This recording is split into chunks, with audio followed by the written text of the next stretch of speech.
চোৱা দেখিলা মিছাতে ভয় খাই থাকা তুমি মোৰ লগত থাকিলে কেতিয়াও বিপদত নপৰা তুমি কেনেকৈ গম পালা কোনোবা আহিছে বুলি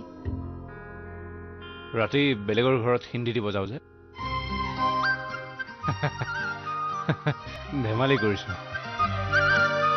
আচলতে কলেজত পঢ়ি থকা দিনৰ পৰা অভ্যাস মানে ৰাতিটো নুশুজে ৰাতিপুৱাই সেইকাৰণে গোটেই ৰাতি মগজুটোৱে বেছি কাম কৰে তোমাৰো যে কথাবোৰ আৰু তুমি গ'লানে মই গ'লো দিয়া নাই আছো অলপ পিছত যাম আৰু কিয় তুমি ইমান মৰমত কৈছা মই নাযাম নে আৰু এতিয়াই যোৱা শুনিছানে মই কি কৈছো যোৱা বুলি কৈছো নহয় যোৱা তুমি খং কৰিলে মৰমত কোৱা যেনে লাগে মৰমত কোৱা নাই খঙতে কৈছো যাম দিয়া তুমি খোৱা